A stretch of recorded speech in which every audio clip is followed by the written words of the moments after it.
another episode of the Cozy Corner of Cinema. This is episode number 180, being recorded on Tuesday, September 9th, 2025 at 6:52 p.m. I had a cough in my throat and I should have just started the recording all over, but there it is. Anyways, hope you guys are all doing well. Hope you're all staying focused on your goals and on your dreams. Good lord.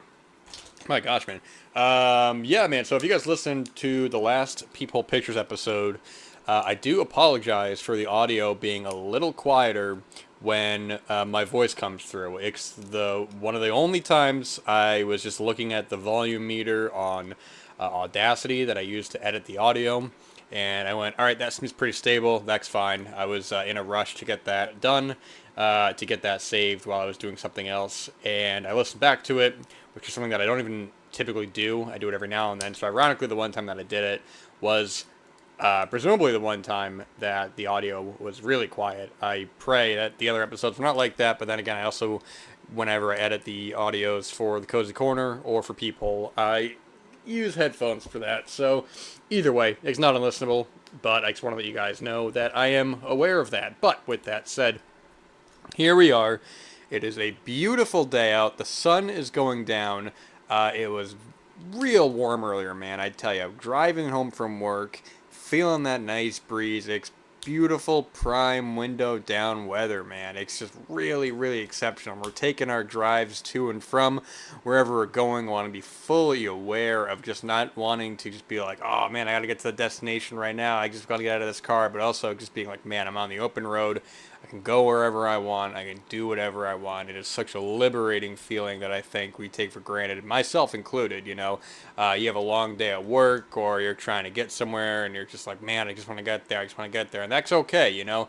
Certainly been on plenty of trips where after, if I'm there for a couple hours in the car, if I'm on the highway, then actually at some point I'm like, man, I got to stretch these legs, man.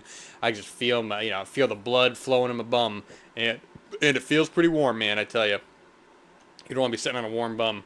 Unless you want to do that, then hey, go for it. God bless you, man. But anyways, so yeah, man. So briefly talk about recent rewatch of John Woo's Hard Boiled. Yeah, that's right, man. We're finally getting those Golden Harvest movies distributed in America from Shout Select, or Shout Studios, I should say. Not Shout Select, I'm sorry. Or maybe it is out Shout Select. I'm actually not sure. And I know they're coming to, in the UK from Arrow, with, I think, different restorations. That's what somebody said. So I'm very curious how that's going to look. But it was great rewatching this film theatrically. I'd never seen it before in theaters. I'd seen it one time a couple years ago, and it left such an impact on me of just the chaotic sort of action films the Hong Kong filmmakers would make.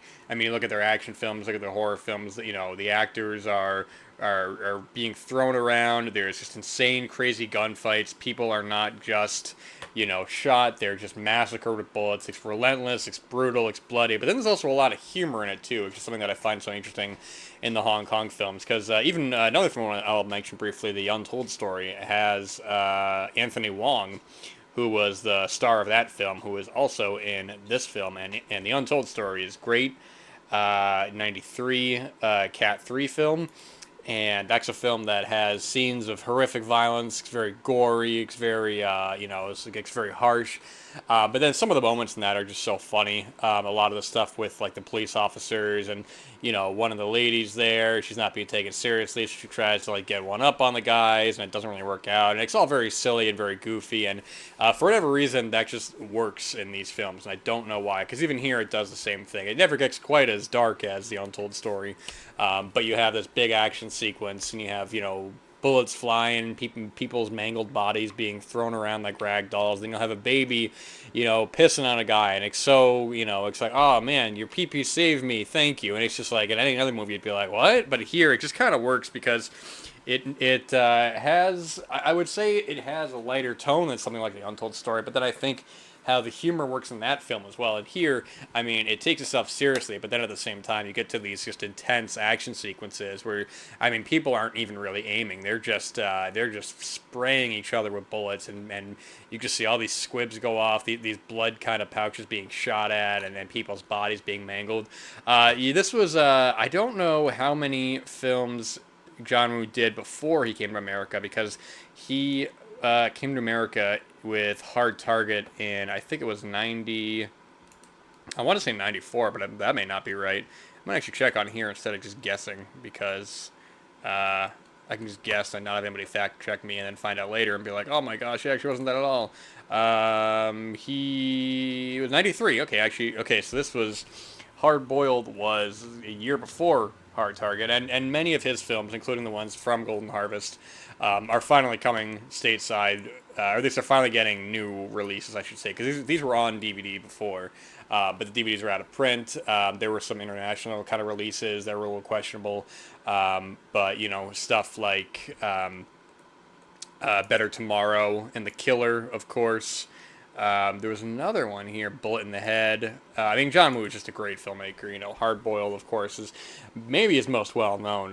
Maybe that or The Killer, I would say. But then, yeah, Hard Target he does in America. He starts doing other American films. Does like Broken Arrow. What else? What else? Does like Face Off from '97. IMDb's website is not cooperating, so that's great. He did like Mission Impossible 2. Wind Talkers, and I want to see I would like to see what the last film he did was, but IMDb's website does not want to cooperate. But anyways, he's a prominent filmmaker, a prominent action filmmaker. His films are very chaotic. Oh, I forgot, he did that movie Silent Night from 23, and then he did The Killer, which I think was a Peacock film. I think that was a remake of his own film, to my knowledge. I mean, I would assume it was, but I have no idea. Let's see. Walter Hill and David Giler wrote a script for a remake of The Killer as far back as '92.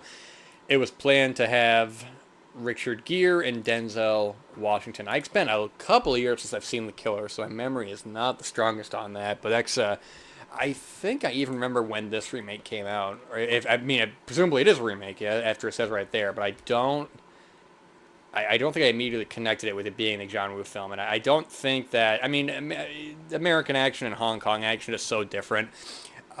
They both have their benefits over one another, but I feel like with some of these earlier kind of John Woo films, I don't really know how much you can do in America and have it, unless you're just going to do something entirely different. Because a big part of these films is just the action sequences, the choreography, just a lot of really chaotic gun battles that I'm not saying you couldn't do here, but because these films are so kind of known for that and known for these really almost like explosive sort of insane action sequences of just people flying across the room, people things just exploding after being shot at. It's intense, man. But yeah, I mean, the film comes in at about 2.5 hours, but it flies by. I mean, when I was watching the film and the third act when they get to the hospital, I should say it's actually 2 hours 8, but let's just round up to be fun.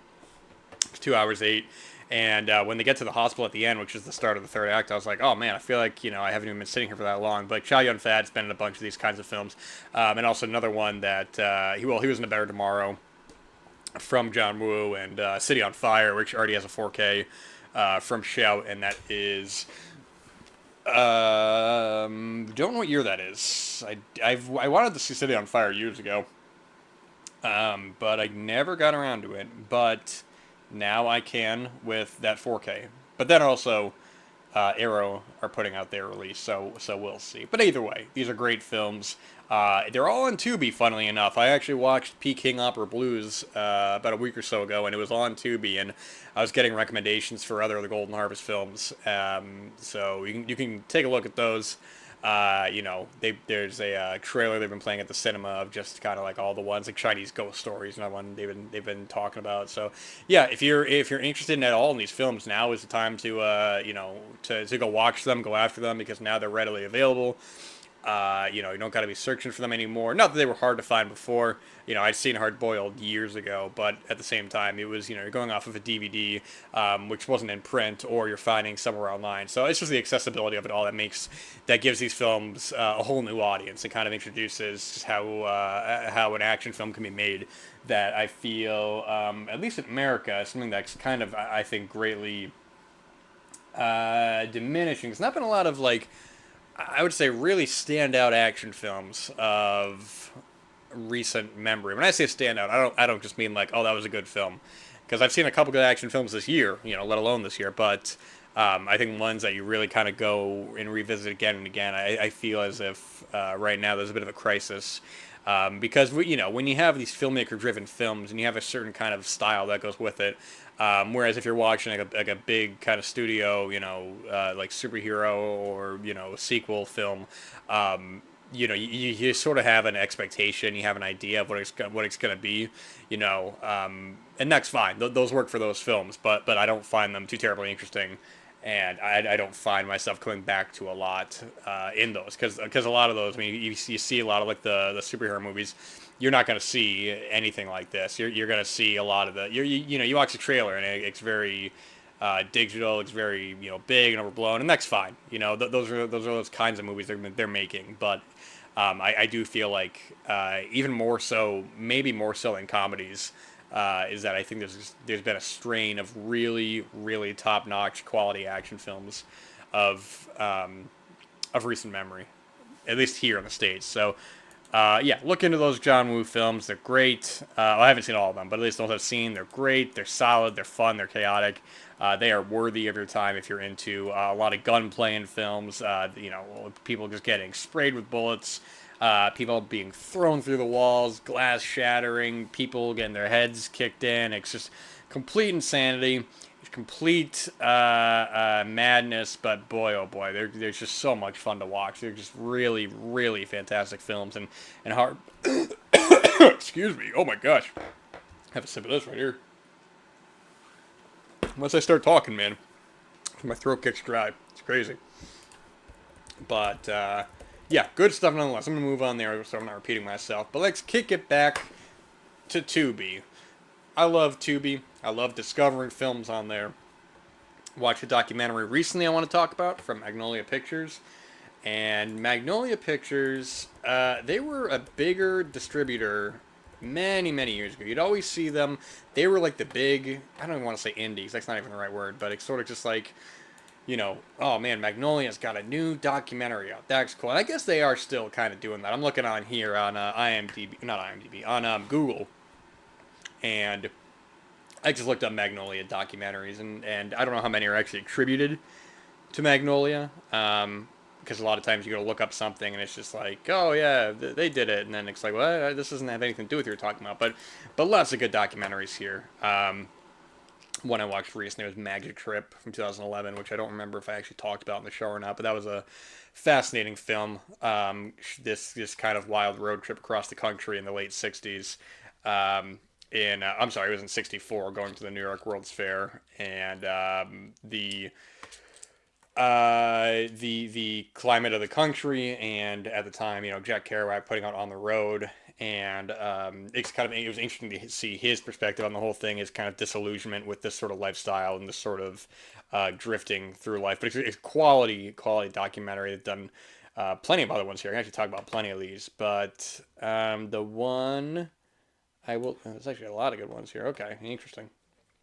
What was I going to say? The one that I'm going to talk about, which I thought was a lot of fun, and it's a poster I had always seen, and I thought this was like a Hunter S. Thompson kind of film, just solely based on the poster, but it's nothing. It's Evocateur, the Morton Downey Jr. movie, and I had no idea who Morton Downey Jr. was. I think I'd heard the name, but I had no idea what it was. Threw it on, and it's such a throw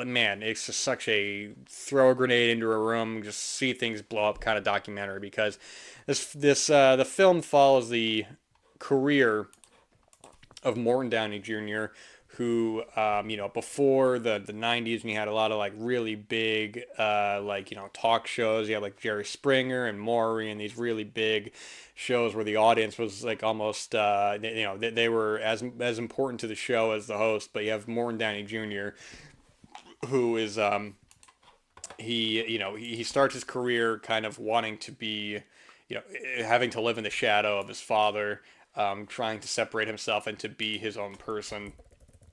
And where that kind of takes him, and a lot of built up anger in him, a lot of aggression in him, using that anger and aggression on his talk show on the Morton Downey Jr. show, and just the situations he would get himself into. It's a fascinating look at somebody who was intentionally provocative, somebody who may have had, or who did have their own political beliefs, but just taking whatever they believed in, whatever he believed in, and accelerating it to the point where he may not have even believed in it anymore.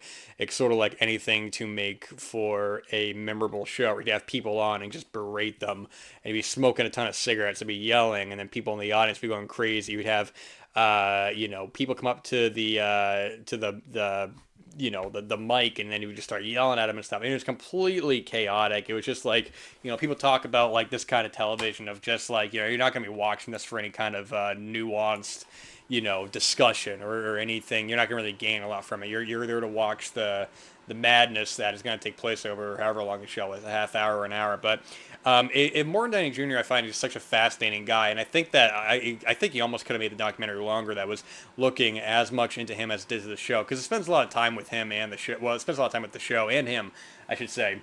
But you get the feeling that, or at least I got the feeling that there's so much there that he's putting on for the audience, and how much he actually believes, I feel, is not as strong as it may incline, because at one point you have like Reverend Jesse Jackson, and him and Morton Downey Jr. Both couldn't be more politically disaligned, or misaligned I should say, but they both realize that the show is an opportunity to get their word out there, to really kind of play it up for TV. So they both really kind of bounce off each other, and they really both make a point to try to get the other riled up, so they can say, they can make the other person look like an idiot, and then be like, oh, this is great television right here. They're both using each other. They're not trying to say anything that'll dissuade you. This isn't you're not gonna be watching the show and have your beliefs kind of dissuade. Much in the same way now. I mean, we get so many like news stations and stuff, and they're not, just because they're not yelling and screaming and throwing things around doesn't mean they're not guilty of the same things. You're not gonna be watching one of these news stations and have your opinion change. You're gonna be watching these news stations because you agree with them and you want to hear an echo chamber. And if that's what you want to do, hey, go for it. But I don't think this should be seen as any sort of serious political rhetoric. This is just. I mean, it might as well be, I mean, it is reality TV, but a very trashy TV. But at least here it's entertaining, at least with the Morton Downey Jr. stuff, it is entertaining. I like how they actually go and interview some of the people who are on the show, and some of the people who they talk to. They're just saying, yeah, we would intentionally kind of rev up these opinions and beliefs, like, just saying crazy stuff, that probably a lot of people didn't fully believe. It kind of reminds me a lot of, like, when I watched that... Thank You Very Much, the documentary from earlier this year about Andy Kaufman, and just about how later on he would have this kind of provocative career where he would intentionally just say these really outlandish things to get a rise out of people. He'd say things like,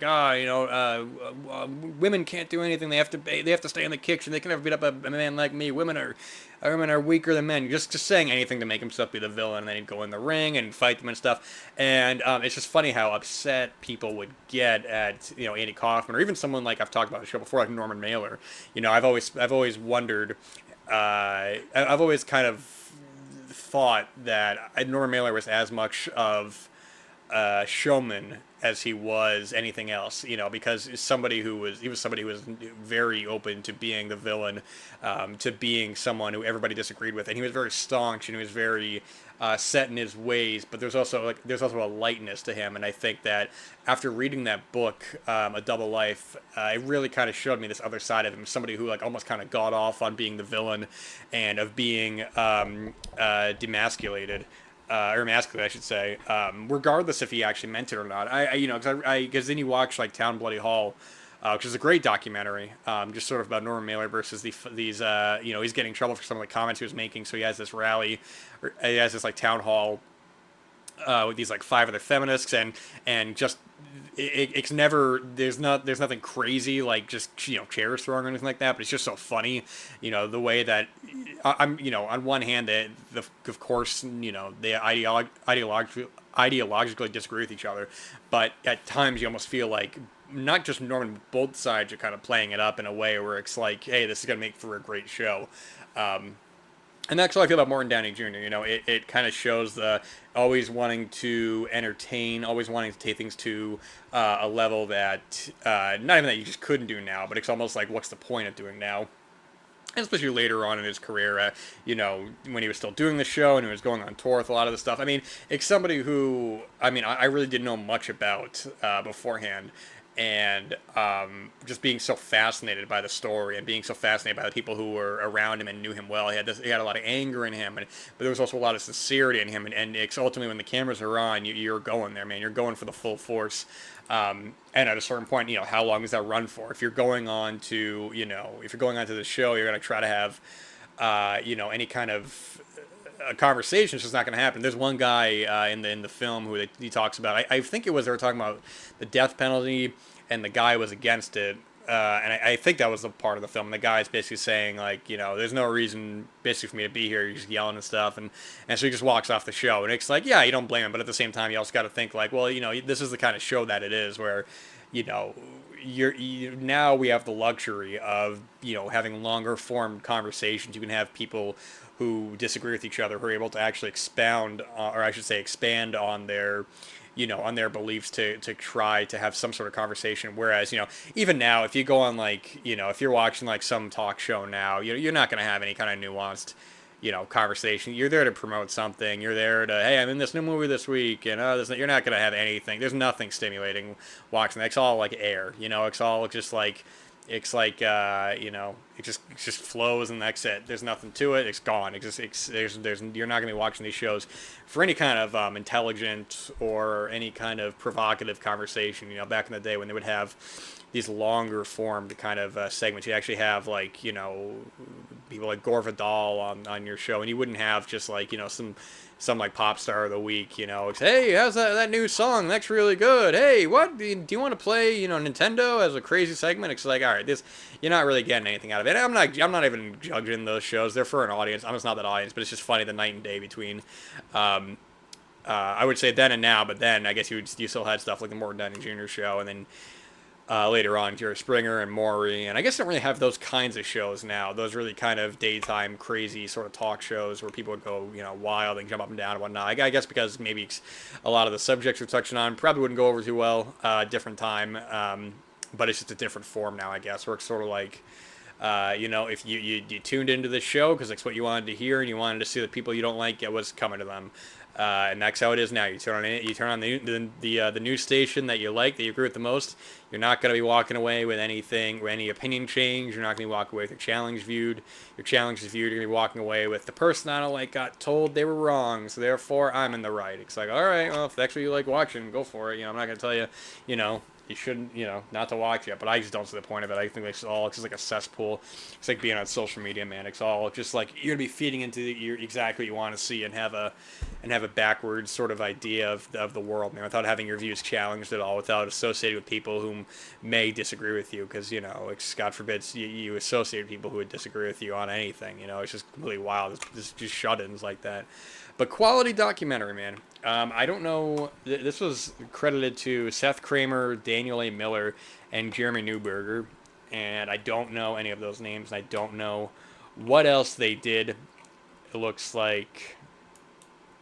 I'm looking here. I don't really know any of these. So I guess I can't really comment. It looks like they've worked on a lot of the same stuff, which is stuff like... The Anthropologist, something called Heading Home, the Tale of Team Israel. I don't know any of these. I've never heard of any of these. The New Recruits, The Linguists. Yeah, I'm not familiar. But Evocateur, a solid, fun documentary. Morton Downey Jr. show looked insane. They play a lot of great clips from the show too, and especially when it goes later on to when he's getting in trouble for some other stuff. It's just like, wow, I don't even know why he did. Oh, I know why he did that, but it's crazy. Yeah, it's like when they had like Geraldo on TV, and they had those crazy episodes of, like, you know, him getting him getting his nose broken, and I don't know if it was actually for the Geraldo show or not, but the Al Capone vault, and they hyped it up. Oh, here's the vault, and there ain't nothing in there, man. So it's just kind of funny. I mean, now with streaming and all that, now with the internet, you know, you're not tuning in to watch some new kind of taboo thing. If you wanna see any kind of taboo, you can. You just type it away on your computer. It's, you know, 9.5 out of 10 times. It's probably something for it, unless it's super, super, super specific, which at that point maybe you have to find an audience for that. I don't know, but yeah, it's just same thing when you go to watch like an older kind of documentary. It's like when you watch like one of those like a Mondo film, and it's, you know, like the late '60s, the '70s. Like, you know, you go to the theater and you watch it because you're not gonna be able to see this anywhere else. You know, these nude women and these animal kind of rituals and oh, wonders of the world. You can't get that. You know, you can look at pictures in a book, but hey, you actually go to the cinema, and it's like, whoa, I can actually see that next kind of kind of a part of it as well as seeing these documentaries and just seeing well, I guess specifically in this case these kind of Mondo films where you see a whole other part of the world and these taboo sorts of things. Oh, satanic rituals and ooh, sacrifices going on. Oh, is it real? Is it fake? You gotta come see the movie to find out. But at different time. I say I'm talking about this if I was there. I'm not there. I'm just, you know, I'm just speaking through kind of the shift in how some of the stuff is consumed. But yeah, good documentary as well. I did want to highlight that, and I always want to mention Tubi as well. I mean, I keep finding just so much good stuff on there. I keep finding so many interesting films, and even films that I'm not as crazy about and am watching. I at least, you know, I'm like, man, I am glad I watched that. You know. And I mean, for my money, it's I think that they have the strongest catalog of titles right now. Every time I go on there, I'm like, oh, that's cool. They added this, they added that. You know, I mean, with any kind of streaming service, you kind of have to take a lot of it with a grain of salt with how quickly they can just get rid of stuff without even having to tell anybody. They just be like, oh, well, you know, the license ran out, or we're gonna get rid of this, or oh, we don't actually want to censor this scene because it doesn't hold up to today's standards, so we're gonna get rid of it, and don't you worry about it. So that's why at the end of the day, as great as streaming is, and streaming is great, I love it. It's convenient. I find so many new films that way. But still, if you have the money and you have the space to still buy your films, buy physical media, whatever it is, DVDs, Blu-rays, VHS, you know, Laserdisc, 4K, Beta, CED, it doesn't matter what it is. That film is yours. The only way it's going to go away is if it gets lost or stolen or it rots over time. You get like disc rot, or, you know, you play a tape a lot, it'll get grainier over time. But I will take my chances with all of those rather than with someone who is working on Netflix, working on Hulu, who says, you know what, actually, we don't want to stream this film anymore. Or, oh, you know what, these jokes are a little insensitive to today's sort of audiences, so we're gonna just get rid of those jokes and we're gonna re-edit the film, and yeah, we're not gonna tell you. And yeah, there's been plenty of times where that's happened, and there's plenty of times where films get re-edited or get removed or anything. So just buy your films, support films, support Blu-rays, physical media, support films. What a redundant thing to say. Support physical media if you choose to. If not, well, hey, that's your prerogative. I'm not gonna tell you to live your life. That's just the kind of message that I want to send. But I'm going to wrap this one up. My throat's feeling dry, so that is all I have to say for this episode. I appreciate you guys listening. I can't see you outside right now, but I'm sure it is still lovely out. There's still plenty of time to take in today whenever you are listening to this. In the morning, the afternoon, the evening, the night, whenever, man. Just live for today. That's all you can do. Might as well enjoy it. All right. Thanks, guys, for listening.